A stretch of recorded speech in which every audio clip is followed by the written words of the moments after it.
You are watching Eswatini TV, Sibuko Semaswati.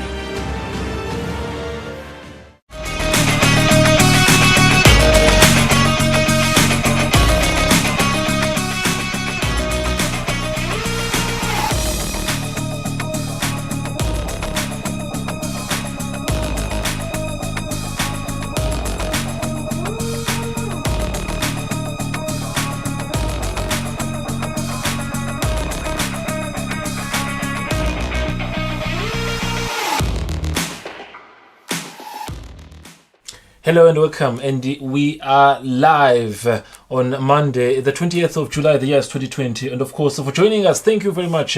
If you're using any kind of platform, it could be your school channel, it could be other platforms, including YouTube. And that means that you're always updated to whatever that is pertaining to local activities when it comes to sporting courts. Otherwise, today's story, it involves this weekend's activities, having, of course, received a green light roughly about a week ago. Some sporting activities have begun to take their chances and be available. Over the weekend we saw the likes of cricket, golf, and many more being part of the journey that took the first step. Otherwise, to take a center stage first, it will be the athletic of Eswatini AGM that was held over the weekend, where different issues, of course, within the association were discussed. We'll talk about that. He listened to the president himself, what he says about the association and anything pertaining to the athletics. Otherwise, top clubs in the country when it comes to cricket, that is Park 11 and Rotanya 11 took a lead at Mackenzie Country Club over the weekend, where it was a game of one would say the first of its kind since the return of activities. We'll look at that and the measures that were taken on the day, how they are following different restrictions that have been displayed by government pertaining to how they can play without spreading the coronavirus pandemic. Otherwise, for the next 58 or 59 minutes so, I'll be in the company of Linda Dlamini, our in-house analyst, who is going to be on my side as we just give you a full view of those activities that took place over the weekend. Fabrice ngumsombuluko ngiyakuvusela, ngiyabonga lithuba lekubala ngikuthola lokukhulu ngivusela imali viewers ekhaya Fabrice. I'm a happy man. Finally ma sports abuyile Eswatini Fabrice. Cricket buyile, one of my favorite sports. Golf ibuyile, ma athletics athembisa kubuya bebane AGM. Nakhona ma athletics one of my favorite sports. So I'm a happy man. Also, you have a favorite sport. Now, coming to your way of greeting the viewers, I met a viewer over the weekend, Master, and he said he's been loyal for over 6 years, and that's when he can remember. So loyal even before the 6 years. But it's something to be cheerful. Someone can watch you every day for 6 years. Fabrice ngicabanga ukuthi nawukhuluma ngema-loyal viewer leli gama lithi loyal, ukhuluma ngalabamvu vele labahlali bathamele nangemsakato Eswatini TV. Nami Fabrice ama-loyal viewers ayakuthanda nina phathizo. Ngilengidibena nawo nge-weekend. But konke lokwendekako la noma lesiya sihambe sikoleke ngeme-weekends noma nini suke sengindela lama-loyal viewers emakhaya. Ngiyabonga kakhulu Dlamini. To start off, of course, looking good as usual, in a good spirit. Let's talk about the AGM over the weekend. Athletic Eswatini, the association, AGM, annual general meeting now. Knowing that there is COVID-19, we look at from the pictures and everything, not the number that was required attended the meeting. But when you look at association, being the first of the association to begin first with the AGM, they needed that. But when you look at the association, maybe one would say things that were discussed include the 2019 activities and 2020 agenda. But when you look at 2019, I think what would be maybe a few things we can highlight? I think we saw some of the biggest competition, and when we talk about competition, include the likes of Wafa, it could include about some of the biggest marathon international representation. 2019. Fabrice ukhuluma ngema competitions labe khona lamaningi kakhulu ukhuluma ngalo wafa ukhuluma ngema marathons nje lamanye labakhona including nalenkulu imbube marathon bese sokhuluma ke ngalama competitions labahlale baba nawo Fabrice ngicaba ukuthi le AGM lebe kumele ukuthi ibe khona ngaMarch yangakhona ukuthi ibe khona ngaMarch lokuseyibanjwa kule weekend lesuka kuyo dinenge timvo letivelile la kule AGM Athletic Association Fabrice dinenge because banikwe imvumo in fact uhulumende wembube ukuthi sebangachubeka nemidlalo ngilamanye yema sports ngilenye yema sports labanikwe imvumo ukuthi bangachubeka nemidlalo. Master ngibona ngathi labadlali lama athletes la akasomhlolo in front of the viewers singasho ukuthi le sector le master ngathi affected from what the president said over the weekend. Fabrice sitawukhumbula ukuthi Athletics Association yakhasivumelwana nePLE lo Premier League of Eswatini ledlalisa ibhola ukuthi ngema games lathi kakhulu ngama Yolo Sundays ataba khona lama competitions ematubane lokwenta ukuthi nangabe kunala balandzele kasomhlolo noma emavuso batibone leti ngijimdakithi leti tinhlohlolo sidakithi lengicaba ukuthi iaffecteke kakhulu because nangabe kutakwendeka ileague ibuye lokusho ukuthi ematubane sekutaba out ukuthi agijinywe because kutaba betela abantu labataba bababukela because incube badlali kwindeka ukuthi bataba kuma dressing rooms noma bawum up so ngicabanga ukuthi ba affected kakhulu kakhulu kule project lebesibayiqalile lebeyinhle kakhulu. Those are some of the things of course that highlighted 2019 for athletics. There is the MOU with PLE and there is of course the tournaments, the issue of doping now khumbula kahle thandazazwana bakutsiza kancane but during the debate and just it wasn't really much of a highlight. It was just to look at some things that happened. So ngasho ukuthi le highlight layo master it also took attention to everyone when Thandazazwane was banned for 4 years. And I think when you look at the International Athletics Federation, when you talk about maybe Eswatini just on the map, they probably have put a red dot to say no, this country they have someone we've got. It also changed how maybe we are viewed outside when it comes to athletics.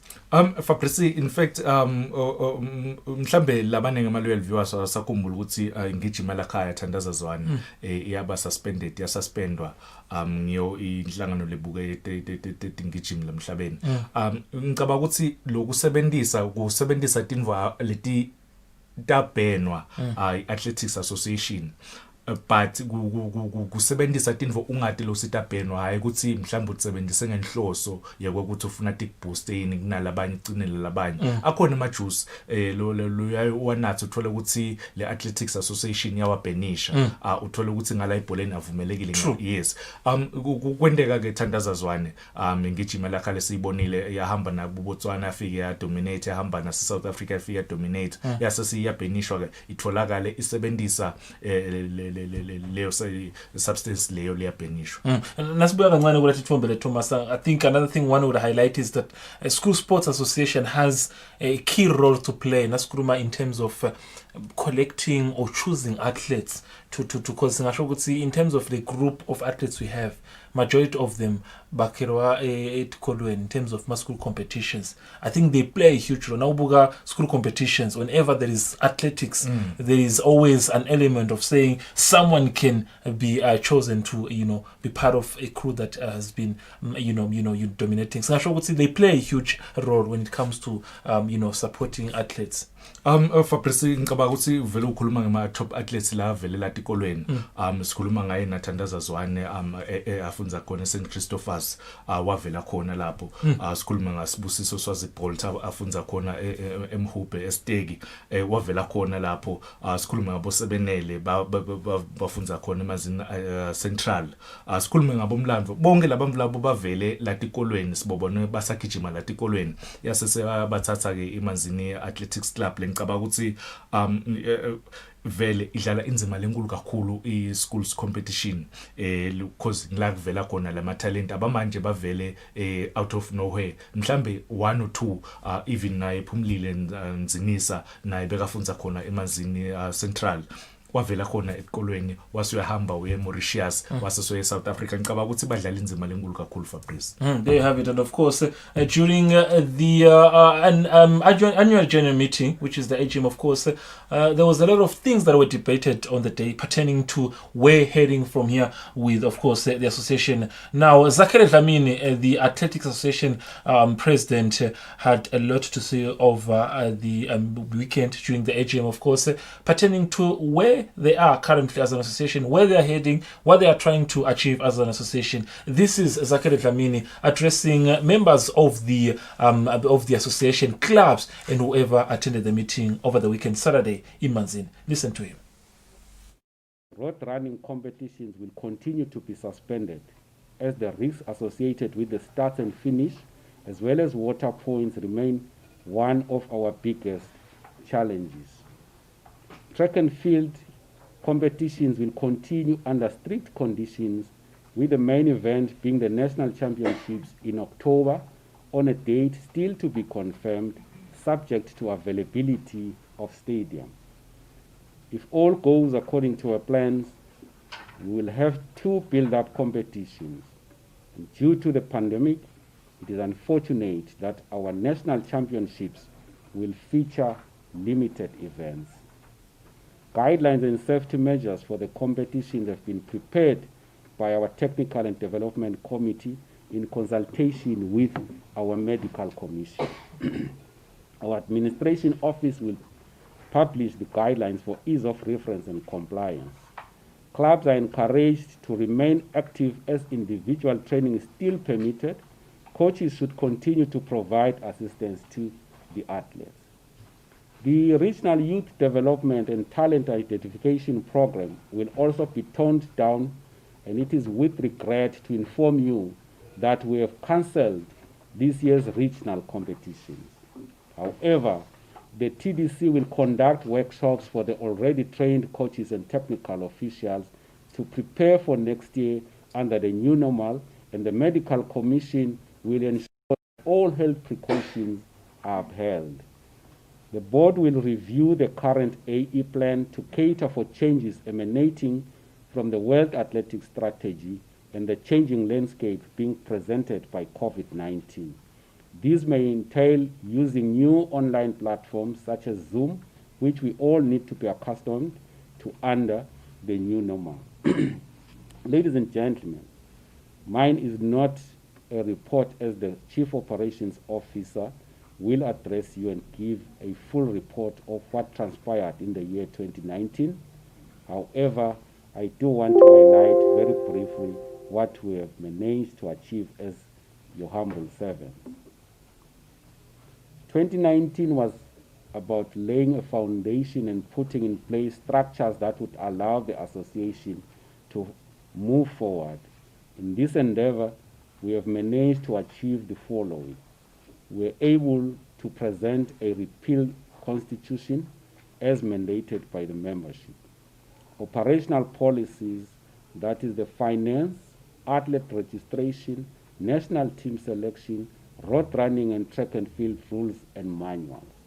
Regional structures for decentralization of the sport.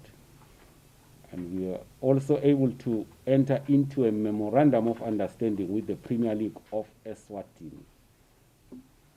Restructuring of the And of course, if you just join us, this is a Temidlalo, a live show on Monday where we look at weekend activities. The topic, of course, to be on the top of the things, it's the return of some of the sporting courts. That was Zakari Dlamini, of course, from Eswatini Athletics Association, giving us an overview of what the AGM should work on and what they have achieved in 2019, what they're looking to work on as an association. Otherwise, I'm already in the company of Dlamini. If you just join us, I've been with him for over now 10 minutes. Dlamini, nangimuva emulangeni utsinza especially what they are currently facing. Now, they have been identified as a sport ngasho ukuthi they are my chances would say they can spread the virus a few, but they have shared problems because, Master, when you talk about marathon, we talk about races, there's always issues of water point.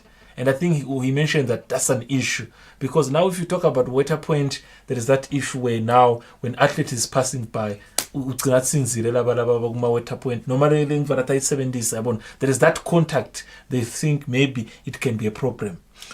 Fabrice uteka yona ukhulumile wathi the only ama athletes ngilala gijima track and field lokusho ukuthi ngilala tawugijima le stadium bayagijima noma becabo high jump nabo long jump ngibukele tawuchubeka kulomnyaka wakhuluma nenzaba ema national this is the track field track and field esikhuluma ngayo le i200 nje le gijinywa konyaka no I think with the brown hair should be Andy saying yes ngikhulumela kahle nguSengu bagijima 200 meters le ngicaba kulana nje ku clear Fabrice ukuthi kude kuthinzana lokuba khona kude bungodi lokungathi kwanziswa leligciwane lalanziswa khona ngakakhuluma nge-starting blocks ngicabanga ukuthi ayabekwa lapho utawubeka umuntu kubebetelo loyisimo sawo la ngemuva avele akhweshe nawo batayaba wasenatizile but itine nje tinvo la khulume ngato umlangeni lokufaka ikhathi even nabo coach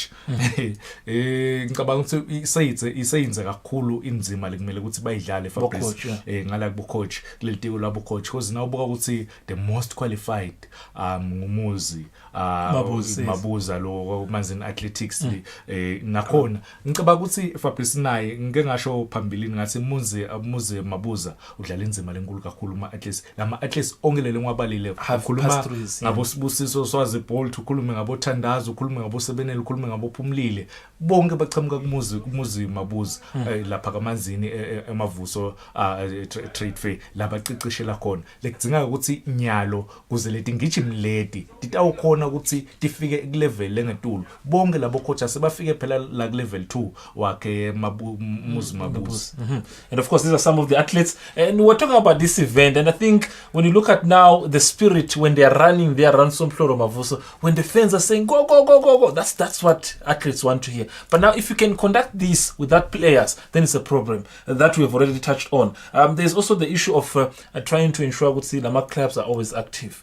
But then that's a problem. We'll see how then you ensure that because now there's issue of distances, but now if they can use road work and other activities, they have all the facilities. Now, another point that he touched on, maybe we can touch on, is the issue of national championships. Which must say Lama Games go October with the date to be confirmed, but there should be built up tournaments to work on that national championships. Maybe Master, to explain to a viewer how important are national championships.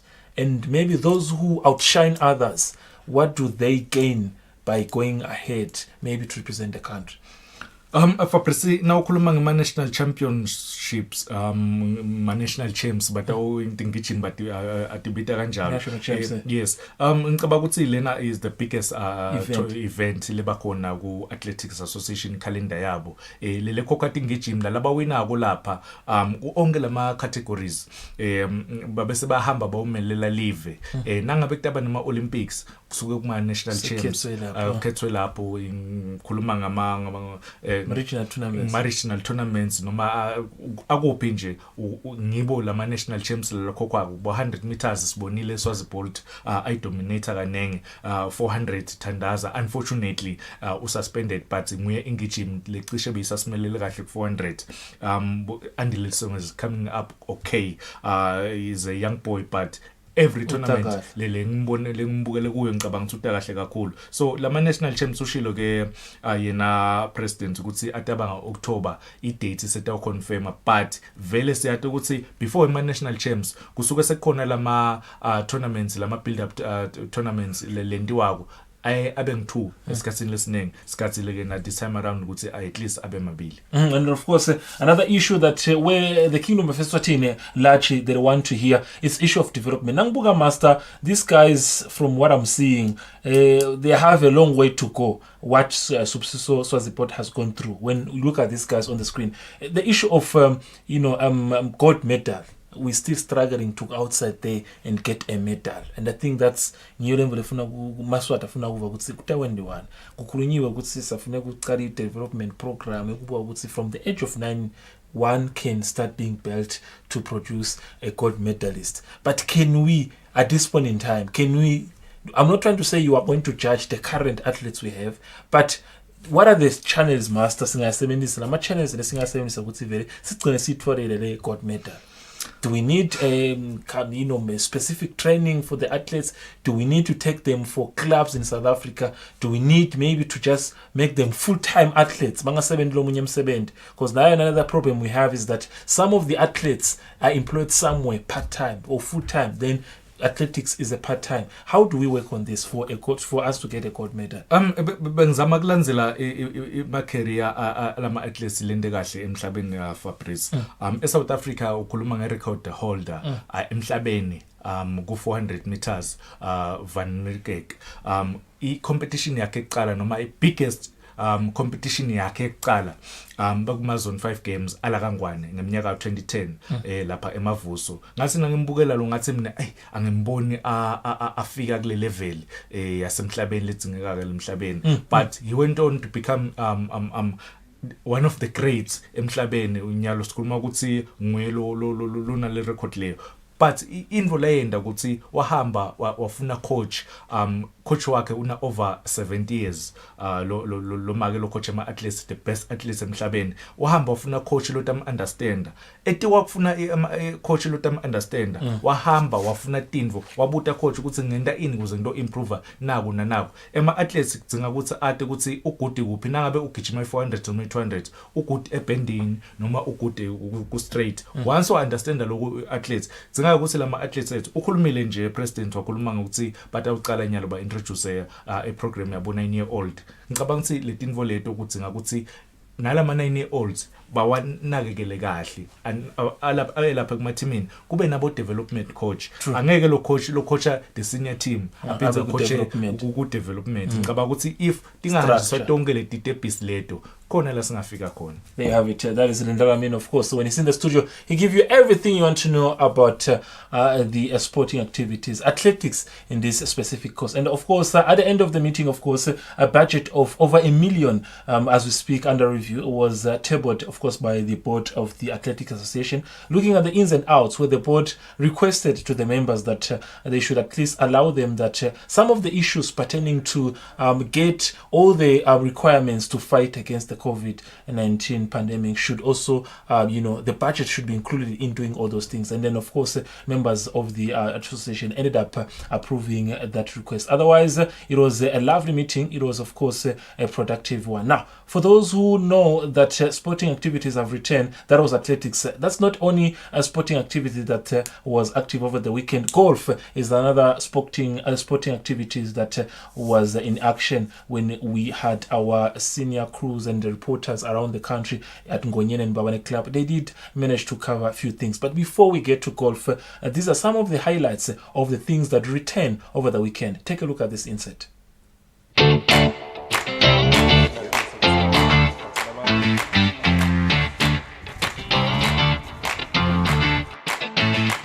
I was very happy, just like a kid who is getting the best he likes.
course, a lovely artwork by the team of the program. Especially credit goes to the technicians and the producer of the program for putting that together. And of course, looking at some of the activities that took place over the weekend. To be specific, in this case, it was golf and cricket. We get to cricket, but for now we get to golf. Master, we've spoken about golf returning.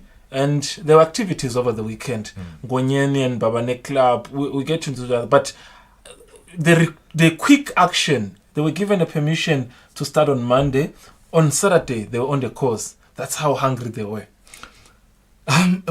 Ba organized ngeke sikubalekele lokho and bese bayilambele igaluva Fabrice vele kuthiwe nje nakuthiwa nakathi uhulumende nakakumemeta prime minister ukuthi sale ibuya igaluva bavele basukumela etulu balungisa vele sibonile engonyeni golf course onke lama matches bekalandzelwa tonke lebekubekiwe ukuthi bakulandzele nawo ungena lapha egedeni bacheck temperature or sanitize tonke letinvo engonyeni ke Fabrice bebabekile ukuthi at least umuva afike 30 minutes before this is Ngonyeni this is Ngonyeni yes. Beautiful lengicaba ukuthi Fabrice lenza ole ngicaba ukuthi ibamba le standard sema international sokudlala iPGA Tour siyakhona lapho Fabrice but nje cishe tonke letinvo betilandzelwa njoba ngishilo ukuthi 30 minutes before igame end boqala ke kulo hole number 10 lokusho ukuthi boqala lengemuva lokulandzelana ke Fabrice ngesukhatha master I think navumela ama sports premise I think they touched on an issue to say why when on the course maybe athletes can be allowed not to put on their mask. I think there's something that was highlighted pertaining to how then do we ensure that when athlete is moving or running or playing and you are holding the mask, can you be able to breathe? I think they highlighted and health officials also touched on that issue to say it's not because they understand what happens when they arrive. They are wearing mask, but when starting to hit the ground running on the course, and of course they're trying to maybe just put it on the side to breathe for the sake of breathing. Wakubeka waqaqa mvunankulu ku statement sakhe Fabrice ukuthi onke ama athletes akavumele vele angayifaka le mask because vele nangabe udlala ngeke uze ukhona ukusebenzisa mask but ke mhlambe labo khedi bangawifaka ubone ama mask nawo onke nje lama officials la ngaphandle la ngadlali but lama athletes wona akavume because nangabe udlala Fabrice ngicabanga ukuthi angeke uze ukhona ukuphefumula kahle because udinga ukuthi ube free uphefumule kahle udinike isikhathi udlale bakwentile ke lo nawubona nje la nale distance Fabrice cishe tonke letinvo tilandzelwe konke kusanitiziwe konke lalabadlala ngako even nale nkundla Fabrice nale khathi labe bahlala khona nasebasuka ekudlaleni konke kwendiwa Fabrice kwasanitizwa ngicaba ukuthi engonyeni nje safe sakhanza tinvo tikahle kakhulu nasibuka the competition mhlambe kwanyari will be too early to talk about ukuthi lizinga lime kanjani but it was good to see them getting back on the field of play. Now, see, maybe we change and go to Babane Club, where they were playing the monthly mark. When you look at now how we've emphasized the issue of following, this is one of the sanitizers, of course, that were used. These are the precautions being used at Babane Club. There is a personnel that registers you when you arrive. And then, and of that's course, Fisiwe. That is, yes, Fisiwe Villan, of course, she's ensuring that all the protocols are being followed. And I think, then, if you are given a permissions to return, follow the instruction. These are the water points and all the things. Lokunchaza ngebantu begolf Fabrice bathi nabenta tinvo batende kahle baqinisekise lokuthi impilo tala bamvu tiphephile nawubuka nje ukuthi kunemasinki lapha ngaphandle kwale clubhouse kwalapha club ufike ugeze khona tandla uhamba usanitize before uvini ungene lapha ekhathi club uyasanitize ucheck i temperature konke letinvo Fabrice lapha eMbabane Club ngicabanga ukuthi batilandzela even nalabo khedi nabo tonke le ngikhuluma ngako khamba bageze tandla ngaphandle esinkini basanitize ba-check ama-temperature nangala masinki Fabrice kunensipho lapha kunalamantu lageletako Khedi solo nayo le mask. Khedi unayo imask because Khedi angithina akadlali uphethe nje lesikhwama sale golfer uyageza tandla lapha uyavulela amantakhe lengicabanga ukuthi ba organized kuhle nje lele ngubonile mina lapha embawane club Fabrice. And of course, precautions being followed. At this point in time, Master, maybe we'll get into a bit of the competitions, looking at the pictures. If then the sports are back, can we start allowing them to compete at the highest level? Maybe in terms of returning to their monthly leagues, as we know, they are mostly sponsored by the Eswatini Reinsurance Corporation, business leagues and other tournaments. Is it yet time noma kwanyala singabavumela ukuthi bajime? Ngicabanga ukuthi igaluva iready ukuthi bangawadlala any competitions la beva bona ngathi ayadlaleka because nawubuka kulese sikhulume ngako ngeweekend ukuthi lo mnyaka ngicabanga ukuthi bayabukela labalapha ngemuva ababukela kusema fans akusema spectators bokhedi ngilala baphathela lama golfers dikhwama singabe confused because lo mnyaka ngathi igaluva bese bavumela abantu ukuthi bethe kutobukela no ngilabo khedi baphathela labatikhwama ngicabanga ukuthi ba ready Fabrice ubute ukuthi ba ready ukuthi bangadlala ema competitions kuko konke leli sikubonile ngeweekend labakulandzele yonke lemigomo lebekiwe because njoba besikhuluma ngemaviki laphelile ukuthi basubmita ku sports council ukuthi bona batawenda in cishe konke bakwentile Fabrice. This young man, of course, being back in the headlines, I think he missed an opportunity to go to Egypt to represent us in one of the young tournaments, and I think you remember him holding the trophies. Yeah. Ngicabanga ukuthi Fabrice kube sikhathi lesimbi kabi for lama juniors because ngenteka ukuthi nakuphela lomkhuhlane uthola ukuthi abasaqualify kuhamba ba Egypt lengicabanga ukuthi kungaba buhlungu kakhulu Fabrice but kuyekuthiwe letinye tinvatende ngaphandle kwesizathu kunezizathu ukuthi kwendekeleni and kunezizathu losiconza lenhleni nabo. And of course, this is a club where actions were back on the course. And I think, Master, another thing maybe one would want to highlight before maybe we leave golf is to say, at this point in time, for them, there's no issue of maybe facilities to say they have to spread. Because the equipment they use, you have to bring your own equipment. There is no way at some point, Master, your own equipment. The only way this Slanganisa is the hall. Fabrice ngicabanga ukuthi ukhuluma yona ngaphosa ngayibeka ngeSiswati kodwa nje igaluva nje ubaba sengishilo ukuthi isport lesi organize kakhulu wonke umuntu utanetindvuku takho utanesikhwama sakhe akufanani nokuthi so the walk you can see the distance amongst the athletes akufanani nokuthi sekutawuboleka nemakhokho sibe lapha kamsunduza kuboleka nemakhokho kuboneka le machine guards Fabrice but nje ngicabanga ukuthi simcongratulate ke nalo winile iwinner lobe iwinner on the day yena CEO weldolobha lasembabane babemhlongo Njomani. Yes ngicabanga ukuthi udlale kahle but nje all in all wonke lo beyingcenye le tournament le monthly mark yabo embabane club ube yiwinner because bekuyi tournament nje kuqala noma bekuyi event nje kuqala solo babanike imvumo ukuthi babuye badlale. And of course maybe before we leave, one would want to touch on the issue of maybe winter. I don't know if you see the changes on the course. I think this is the effect of maybe the season. The grass is not that the it's usual. It's called the green, but it's no longer green. Does that have an effect on a game, Master? Ubuka nje lendlela, buka the attention la. Fabrice chana abfani nangabe bumanti bulhlata kuyashelela nje konke but nangabe kuyi winter cause siyabona lapha ukuthi kuseceleni kwasemfuleni kuvamise every day nawuvuka ekseni ukhanza lichwa leleti kwalotshani buyalichwa ke liyalimata tshani nawubuka nje sebenta ngathi buyasha lotshani but ke ibuye kahle igaluva cause sebuyaphela busika lencabanga ukuthi itawucala timvula masinyane then bese sekuyabuya ke buyahluma balihlata sekuyabuyela ke kuba ngilo green laba enjoy yakho badlali beligaluva. There you have it, and of course one would want to hear how the likes of Pennington and other, of course, the top golfers in the country responding to their return to activities. Of course, with time, as time goes, we'll get time to talk to them. Now, golf were not the only sporting code that was back to action.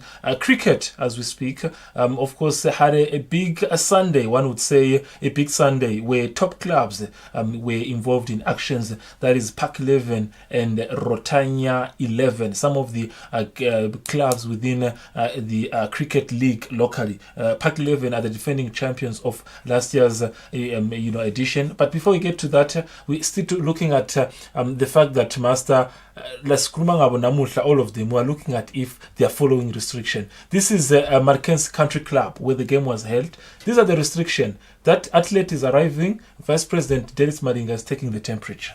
Fabrice ba nakhona batilandzele cishe tonke le migomo beyibekiwe.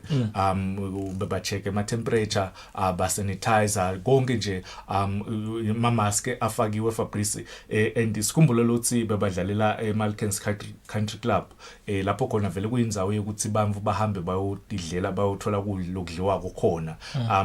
Kwendekile ke Fabrice nakusaqhubeka ema games second innings labe badla lapha base bevela ubunanzi balama games ngale ngentasi base bafuna ukubukela but ke asinikeni singasho nje ukuthi idlala inzima lenkulu kakhulu iorganizing committee lekufaka ikhathi bona bo deputy vice president Delisa Malinga iyema umdlalo bawatshela ama spectators ukuthi ayingachubeki abakhweshe because akavumeleke ukuthi kube nema fans but nje before even nale game ukhuluma ngedistance bekwentiwa show ukuthi kuyalandzelelwa vele over a meter lebekwentiwa kuyasanitizwa onke letinvuku onke lamabhola onke lama gloves nalabo makalabha lokusetshenziswa ngicabanga ukuthi kwentiwe konke Fabrice sibonile kwalandzelwa nje lemigomo kwasanitizwa nangabe belikhona ligciwane elifile. I'm looking at the sanitizing process, Master. I've a lot of questions in mind as to say, Mhlawumbe, with the virus now being declared airborne, one would want to understand to say that maybe isn't it also proper to sanitize the athlete, because some of these are shocks for the legs, and isn't it proper maybe also to sanitize the legs where the Nanzan is going to be displayed. But it was a beautiful a reaction to what they did. They've been given a permission to go through, and then these are some of the things that also one can say is that once you follow everything that you've been taught, no one will stop you. Now you touched on a bit of attendance, spectators on the day. They did try to arrive, but the association safely and politely explained to people who attended to say, you know what, you cannot be here and you cannot, of course, watch the game because all the rules are being followed. Now, maybe one would want to say, before we get to other things, how much is this going to affect, Masa, not only cricket, but the sport itself? When an athlete is there, knowing there's no spectator, it does apply negatively. Kudzinga ukuthi as an athlete noma onke lama athletes batilungise Fabrice la ngqondweni ukuthi inyalo angisadlala angisabukelwa abantu ukhuluma kona nje ukuthi njengoba bese ngishilo ukuthi bafikile labe batothenga kudla bazama ukubukela angeke ungati ke ukuthi abakavumeleki ukuthi babukele kwachazwa kuthiwa no akavumeleki base bayajika but nje badlali bonke Fabrice siyathi ukuthi wonke umdlalo uya enjoy ukuthi nakadlala abukelwe bantu but inyalo kunganasimonasi lesikhona bonke badlali abasavumelekanga ukuthi onke ama fans abasavumelanga ukuthi ahamba ubukela ngicabanga ukuthi kudinga ukuthi batilungise badlali ba understand ukuthi kune corona. Once you understand lokho then uyatilungisa la nhloko so tawudlala uperforme kule level siyathi kona ukuthi ama fans amotivateana but nje kuthenga ukuthi batilungise. 6 months with that action, they were back into the action. This is the trophy of the day. Rotanya Club is the one in sky blue. and then the Park 11 is the one in green and blue. They met on the day. Now buga master mhlawumbe singabuka standard of the sport in the country, the way we are as a country. Master, we are surrounded by some of the biggest country. This is senior men's T20 team. This is their team. That's Park 11 in blue and green, and then the next one in line, this is Rotanya. Master, we're surrounded by some of the biggest countries in the region. Now kulumanga South Africa cricket, they are there. Now kulumanga Zimbabwe cricket, they are there. Shouldn't that apply in also maybe Nazi? So one of the countries to be feared, because when you talk about region, Dr. Pexera, now kulumanga Southern America, now kulumanga Southern America. This was master a moment of silence, of course, that was observed on the day by the athletes and the association to, of course, remember those who have left us, who have passed away due to the COVID-19. Fabrice ngicabanga ukuthi sibonile lapha ukhuluma ngama moment of silence le ndiwe ngibo la the board teams nama officials kukhumbula noma kuhlonipha labo labasishile emhlabeni ikakhulu labala ngenxa ye COVID. Yes. Sibuyele ke Fabrice ukhuluma ngemave ukhuluma kule region, in fact the top two teams in Africa ukhuluma ngeZimbabwe ukhuluma ngeSouth Africa. South Africa ivele ekuqaleni, then Zimbabwe, then lalamanye a chances nje, but now ukhuluma Africa yonke ukhuluma ngala SADC. Ngicabanga ukuthi high time but ke Fabrice kunenvo lengisolo ngisho ngithi, is it money, is it dedication? Because I'm just watching, because this is one of the facilities can show ukuthi it's our best facility, but yes, go on. Astrole ema investors Fabrice asakhele tindzawo leti kahle tekudlala, because now ubuka ukuthi labanye labadlala kula labete ngekhonda labaqhamuka ebo Asia lasebamaSwati nyalo ivele la khona le sport sidlalwa khona kakhulu. If singakhona ukuthi labo bamvu labo because sebanebuva ngithi bagcwalela ku national team yethu,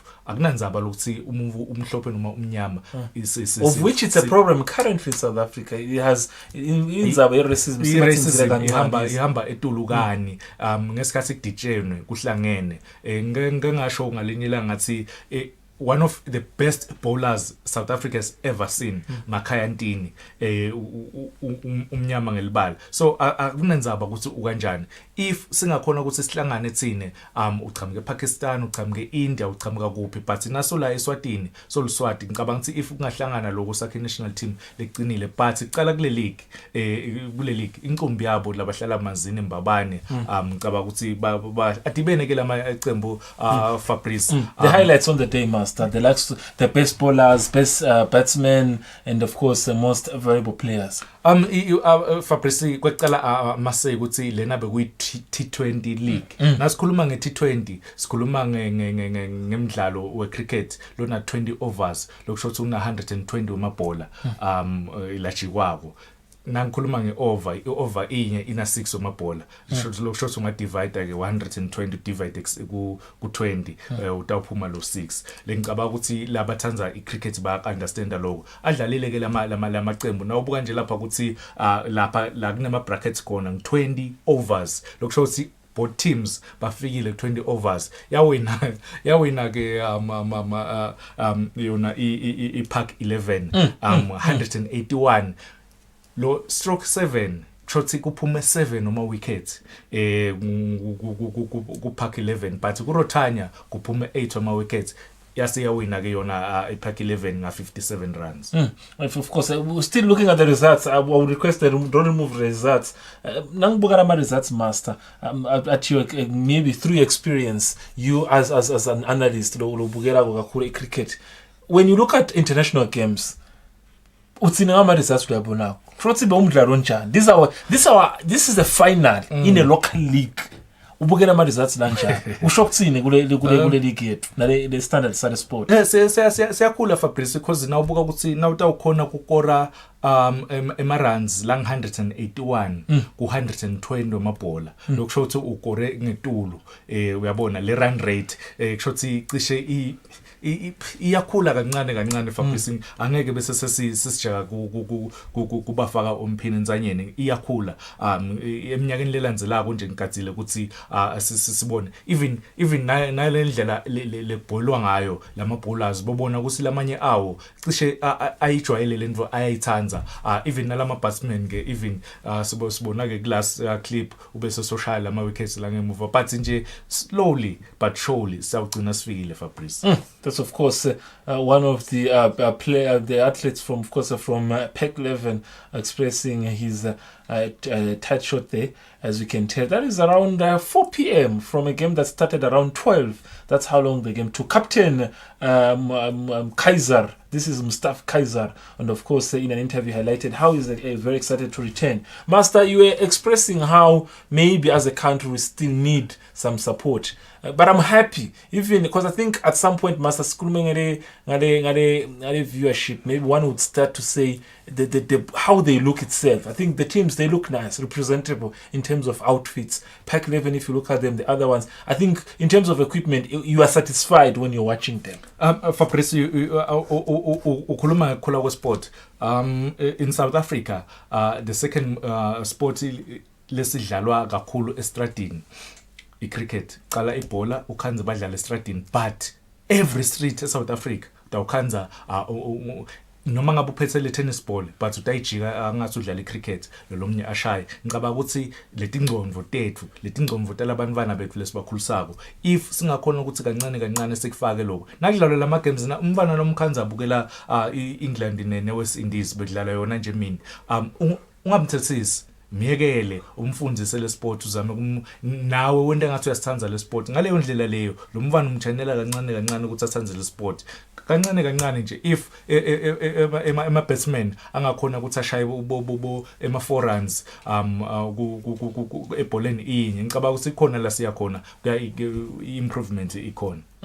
Maybe another thing we want to touch on, we'll come back to the pictures facilities, but this was of course the press presentation, as of course you can see on the left is from the president, and then there's also different officials from the league, of course, who took part, and of course this is Pack 11 being given of course their medals, and of course the runners up, second in command, of course Rotanya 11, of course, receiving their medals on the day. Now this is to mention that they called it first round of the league. The second round will immediately begin this coming week, which means Pack 11 are the champions of the first round. Second round begins immediately from second week. Now you touched on the issue of Master Wutsi Nabugana Zimbabwe, South Africa. I think when you talk about West Indies and the likes of Pakistan, all those countries, when you talk about South Africa and Zimbabwe, they know the quality we have. But then what can we do to make sure that these players, these are some of our players, if we're talking about Pack 11 is one of the top clubs, what can we do so that our players can be exposed and play in countries like South Africa and have the ability to represent us well?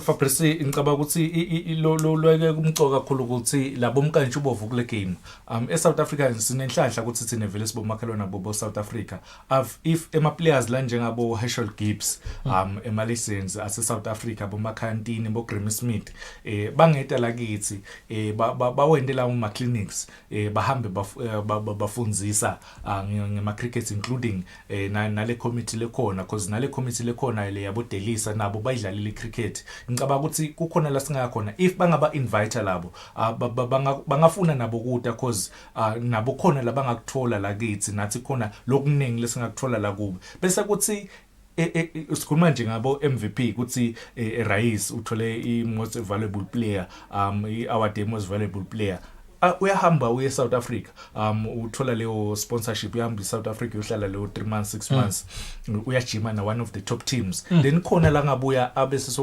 sokucathathela ema teammates akhe ema winners lokuyipark 11 ahamba odlala nema winners ase South Africa ngaleyo ndlela leyo kukhona lezi singakuthola kodwa ke ngicabanga ukuthi nakhona le committee kusetinenge letinvo lesatotenda cause kancane Fabrice sport lesisakhula laveni but sikhula ngeziveneni lesetulu kakhulu. And of course, Park 11 athletes, players, I should mention that as we can see from the pictures, of course, they're expressing their excitement, such that some of them, of course, have even forgot about the instructions of the corona. These are the excitement. And of course, they were sanitized and they were tested before the games, but you can see how they're excited. Pictures being taken, and of course, our team from the crew and from the sports team, of course, were present to, be part of this edition where the champions, of course, of the first round, that is Park 11. Now, knowing that now cricket have been given a green light, the question remains, what are other sport master we should see soon in action? Now, we're getting to the second weekend. We haven't seen tennis and they were given a green light. Not to put them under pressure to say, work. We haven't seen cycling. We want to see them in action. We haven't seen angling. Want to see them in action. What would you say, Master, at this point in time, what do we need now to see? Fabrice ngicabanga ukuthi nakhona i-tennis bangabuya vele early bangayibamba lemhlangano bese sebabuya badlalisa lawo ma tournaments labe bachubeka nawo because asibonile cricket ukuthi last week nakavula Ndvunankulu ukuthi seyingabuyela wakhuluma vice president ukuthi basengahlangana basatohlangana but in a space of 7 days noma ngisho ukuthi 10 days mabomu bakhonile kuhlangana bakhona ukuthi i-league i-final ingachubeka bayidlalisa i-final yaba successful ngicabanga ukuthi bonke labantu bangakopa ngala cricket ukuthi ningahlangana because akusanyalo sokuba netincingo kunabo conference call kunabo Zoom nisebenzisa ama app labo Zoom niyakhona kuhlangana lapho ni discuss yonke info kuvunyelwana ukuthi ngakusasa kuchubeka ini ngicabanga ukuthi tennis ingachubeka nama tournaments ayo because yanikwa na green light ukuthi ingachubeka i-angling ngeshito ukuthi bona ema tournaments this year imidlalo ya this year ngeke basachubeka nayo but awufundisa abantwana ngeangling ngekudweba timfish ngicabanga ukuthi lokumcwa kakhulu kunema form 5 sinyalo ayafunza bangahamba bayela etikolweni babafundise ukuthi kahle kudweba imfish kushona kusiko nje ukuthi utahamba emfuleni nodweba but kushona ku sport and ungadlala uhambe kuma Olympics umelele live lakho.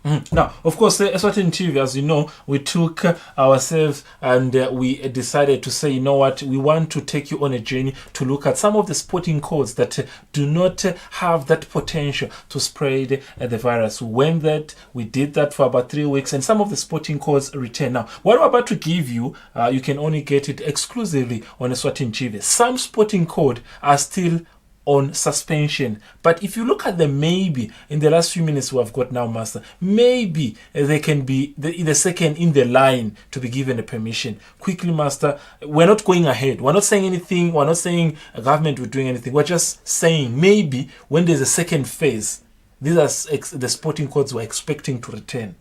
Not to say we know, no, we don't know. We are saying maybe this might return. Swimming, for instance, Master. Yes, sakhuluma nangayo Fabrice iswimming ngicabanga ukuthi singabe sesinesikhathi sithole kahle isikhathi but nje sakhuluma kakhulu ngayo ukuthi iswimming kunakhona kunama chemicals bawafaka iswimming pool lenda ukuthi vele ningathelelani nangabe khona kugula leninako lenicabanga ukuthi nabo labo bangabuya Fabrice if nakhona ama submissions abo labawenda ku sports and recreation ayacaca akliye bangabuya Fabrice but nje dinengile ndzaba lesiphethe besikhuluma ngayi cricket ngikhuluma ukuthi bedlala eNgilandi neWest Indies nangala ibholeni dinenge vele tinteka mhlambe sakhuluma letinye ngeThursday nama breaking news ke ema teams washo magitsa ngala ku ebholeni kuthi bona bay Highlander khona laba kusayinako bamsayinile good as basayine nemidlali ke ku Manchester United yasespiki lo aba player of the tournament kuma regions but staba loyal viewers angakhasatheki futhi kwanyalo iHighlander isayine 2 abadlali good as nalomdlalo kuma regions In fact namuhla bebababili but ke lesingakhuluma ngaye vele sisho nje ukuthi it was almost a done deal. Nguswakhile lo dlalela Manchester United khona speak. That is 3 Swallow sofa satili yonmanyisa ingabe Wanderers kwendekani mas khona lo kuvile kwanyara noma kuquiet Wanderers Fabrice njengoba ngisho ukuthi ema-loyal viewers kunengi lokusemgodla godleni but ngenxa yesikhathi ngicabanga ukuthi Thursday sizabe sesinako cishe kunengana sesekuhlanganisile but nje lawo ma breaking news ake Eswatini bekumele ukuthi sibatshele ema-loyal viewers before but ithole kuleminye imitfombo yenzaba manje kunengi sifuna ukubuta kona manje isikhathi sesihambile Sunday hlatshwa kubathi Young Buffaloes, Mabane Highlanders, Thursday, Thursday. There you have it. That is the data. I mean, of course, in my company to give you anything pertaining to sporting activities that was still taking place over the weekend. Of course, when we took off the program, we looked at the Athletic Association AGM, where a lot of things were discussed. How can we move forward to see our local athletes going outside the country and win a gold medal? Part of that, there is a regional development program that will soon be starting, where they will start targeting early as 9 years old athletes to start being developed. That is some of the things the association will be working on. Otherwise, athletics, that was their main attention over the weekend. For rugby, we are of course saying that there still remain sport that has been of course declared as a sport with more content. But we have seen of course the World Rugby Governing Board giving some funds, relief funds to the local association on how they can relate and assist those affected by COVID. Otherwise, for golf, there was activities. For cricket, the biggest game in the league was over the weekend, Park 11 and Rotanya. Otherwise, there is a lot to take on again this coming weekend. Do not miss the Monday's edition as we'll be looking at what took place over the weekend. Tennis are still to be in action. Horse riding are still to be in action. Cycling are still to be in action. Q sports that include pool are all still to be in action. That is 2 weeks already after you have been given permission. Otherwise, my producer is kicking me out of the studio. You and I, Sidlala Kamnans.